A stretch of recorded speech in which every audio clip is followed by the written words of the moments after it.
بسم اللہ الرحمن الرحیم۔ ناظرین السلام علیکم ورحمۃ اللہ۔ ناظرین، یہ ہے معارف القرآن جلد دوم، وی لاگ نمبر ہے 432، ایپیسوڈ نمبر 12، پیج 454، سورۃ النساء نمبر 4 اور آیت نمبر ہے 64، اور ہم آپ کے سامنے رکھ رہے ہیں خلاصہ تفسیر۔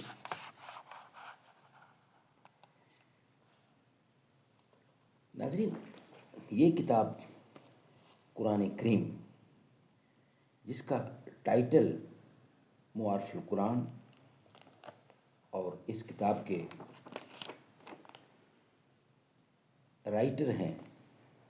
یعنی اس تفسیر کے رائٹر ہیں حضرت مولانا مفتی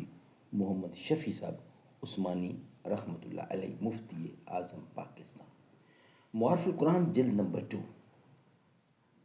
سورت آل عمران سے لے کر سورت النساء تک، پارہ نمبر 3 کا رکوع نمبر 9 سے لے کر پارہ نمبر 6 کا رکوع نمبر ہے 4، جو ہم آپ کے سامنے رکھ رہے ہیں۔ ناظرین، اس امید پہ ہم آپ کے سامنے روزانہ کی بنیاد پر کم از کم ایک ویلاگ رکھتے ہیں تاکہ آپ خود بھی سنیں اور دوسروں کو سنائیں۔ نحمده ونصلي على رسوله الكريم، بسم الله الرحمن الرحيم۔ قال النبي صلى الله عليه وسلم، خيركم من تعلم القرآن وعلمه۔ بہترین لوگ وہ ہیں جو خود بھی قرآن پڑھیں، دوسروں کو پڑھائیں، سکھائیں اور لکھائیں۔ ملے گی جنت، پیے گا کوثر، اسی کو محشر میں چین ہوگا۔ ملے گی جنت، پیے گا کوثر، اسی کو محشر میں چین ہوگا۔ نبی محبت کریں گے اس سے کہ جس کے دل میں حسین ہوگا۔ وہ جو مٹ گیا وہ یزید تھا، وہ جو نہ مٹ سکا وہ حسین ہے۔ ناظرین، ایپیسوڈ نمبر 12، وی لاگ نمبر 432، پیج نمبر 454، معارف القرآن جلد نمبر 2، سورۃ النساء نمبر 4 اور آیت نمبر 64، خلاصہ تفسیر ہم آپ کے سامنے رکھ رہے ہیں، جو اس سے پہلے والے وی لاگ میں قرآن کریم کی تلاوت میں نے کی تھی۔ الم تر الی الذین یزعمون سے لے کر فاستغفروا اللہ واستغفر لهم الرسول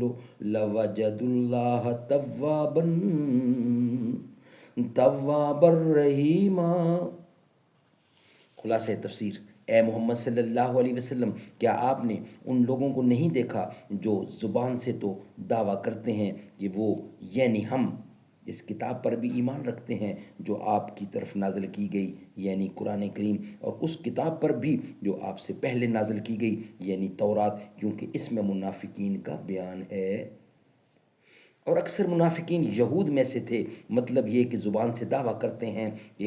جس طرح ہم تورات کو مانتے ہیں اسی طرح قرآن کو بھی مانتے ہیں، یعنی اسلام کے مدعی ہیں۔ پھر اس پر حالت یہ ہے کہ اپنے مقدمے شیطان کے پاس لے جانا چاہتے ہیں، کیونکہ غیر شرع کی طرح مقدمے لے جانے کے لیے شیطان سکھلاتا ہے۔ بس اس پر عمل کرنا ایسا ہے جیسے شیطان ہی کے پاس مقدمہ لے گئے۔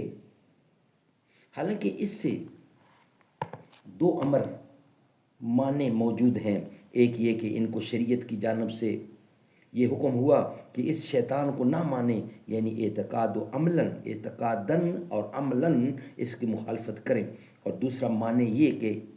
شیطان ان کا ایسا دشمن اور بدخواہ ہے کہ ان کو رائے حق سے بھٹکا کر بہت دور لے جانا چاہتا ہے۔ پس باوجود ان دونوں امروں کے جن کا مقتضا یہ ہے کہ شیطان کے کہنے پر عمل نہ کریں، پھر بھی اس کی موافقت کرتے ہیں۔ اور جب ان سے کہا جاتا ہے کہ او اس حکم کی طرف جو اللہ تعالیٰ نے نازل فرمایا ہے، اور او رسول صلی اللہ علیہ وسلم کی طرف کہ آپ اس حکم کے موافق فیصلہ فرما دیں،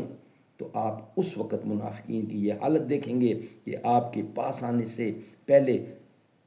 پہلو تہی کرتے ہیں، پھر کیسی جان کو بنتی ہے جب ان پر کوئی مصیبت پڑتی ہے۔ ان کی اس حرکت کی بدولت جو اس مصیبت سے پہلے کر چکے تھے، مراد اس حرکت سے شرع کو چھوڑ کر دوسری جگہ مقدمہ لے جانا ہے، اور مصیبت سے مراد جیسے قتل یا خیانت و نفاق کا کھل جانا اور باز پرس ہونا، یعنی اس وقت سوچ پڑتی ہے کہ اس حرکت کی کیا تعویل کریں، جس میں پھر سرخرو رہیں، پھر تعویل سوچ کر آپ کے پاس آتے ہیں، خدا کی قسم کھاتے ہوئے کہ ہم جو دوسری جگہ چلے گئے تھے،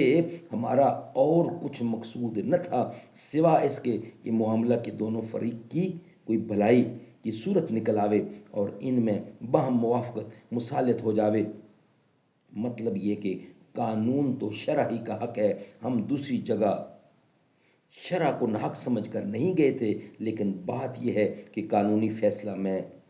تو صاحب حق کو حاکم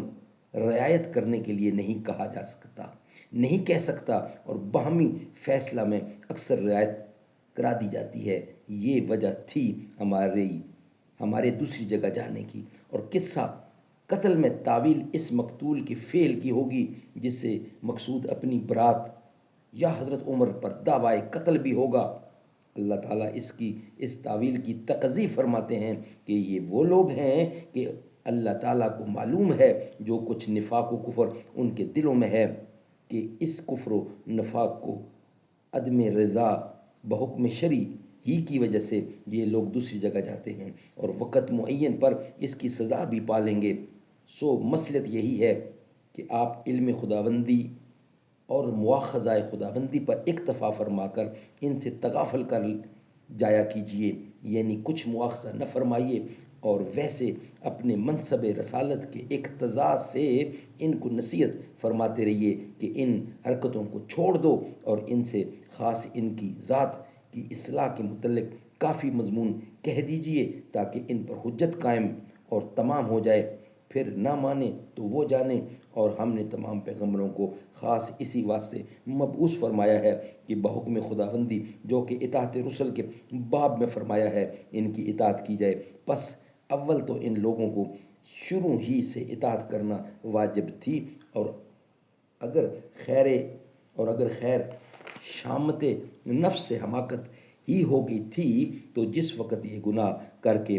اپنا نقصان کر بیٹھے تھے اس وقت ندامت کے ساتھ آپ کی خدمت میں حاضر ہو جاتے، پھر حاضر ہو کر اللہ سے اپنے اس گناہ کی معافی چاہتے، اور رسول صلی اللہ علیہ وسلم یعنی آپ بھی ان کے لیے اللہ سے معافی چاہتے، تو ضرور اللہ تعالیٰ کو توبہ کا قبول کرنے والا اور رحمت کرنے والا پاتے، یعنی اللہ تعالیٰ اپنی رحمت سے توبہ قبول فرما لیتے۔ سبحان اللہ، سبحان اللہ۔